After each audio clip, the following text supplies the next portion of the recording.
I think that I was absolutely intrigued and mesmerized by Manson. I'm a convict. I'm an outlaw.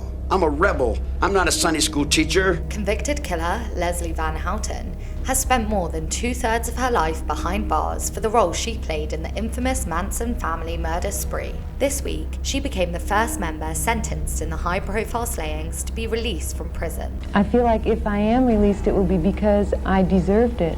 Van Houten's attorney asserts that she is remorseful for her actions. Living with my conscience and what I have done has been a very difficult thing for me.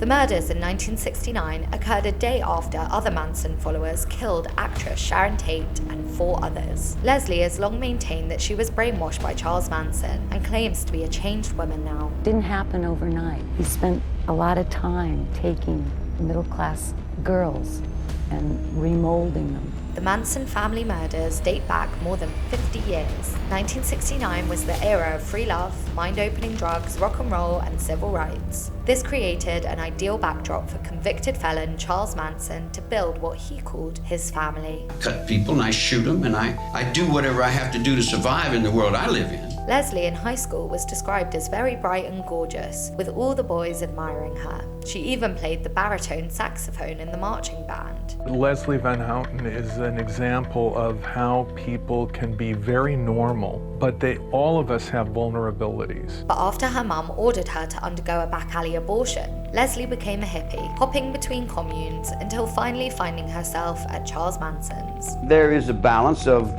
good and evil. There's good and there's evil, and then there's a dance in between. And then there's the fourth road, the one I walk on. Psychedelic drugs were a big part of Manson's draw. He would often preach to the group while everyone was high. Sometimes he would reenact the crucifixion when we were on LSD.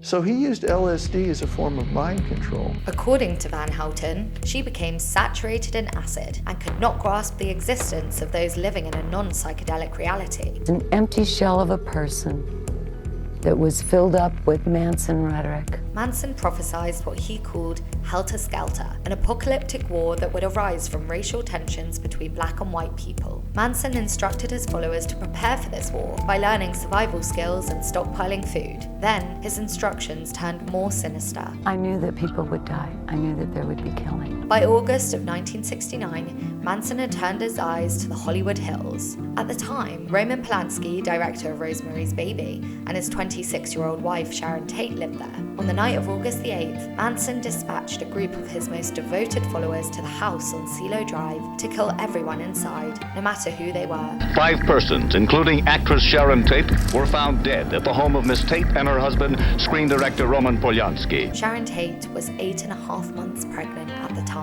And I certainly wouldn't tell nobody to go in and do nothing to anybody that I wouldn't want done to me. The next night, Manson once again sent his followers to another target, the home of grocery chain owner Leno LaBianca and his wife Rosemary. This time, the group included Leslie Van Houten. I wanted to go and be a good soldier and surrender myself for what I believed in. Manson himself escorted her to the house before leaving. And then Tex turned me around and handed me the knife and he said, do something. Because Manson had told him to make sure that all of us got our hands dirty. And I stabbed Mrs. LaBianca in the lower back about 16 times. It took law enforcement 3 months to link the Manson family to the murders. The trial that ensued was both fascinating and disgusting to those who watched. I think their crimes are bad enough that, yes, they should stay in prison for the rest of their lives. Like my sister will stay in her grave. Leslie Van Houten, who was convicted only in the LaBianca's deaths, became the youngest woman in California sent to death row. I remember in court I said that I felt like a shark just out of control for that moment. Van Houten's sentence was later commuted to life imprisonment after California overturned its death penalty law in 1972. At the age of 73, she's the first Manson follower directly involved in the killings to be released.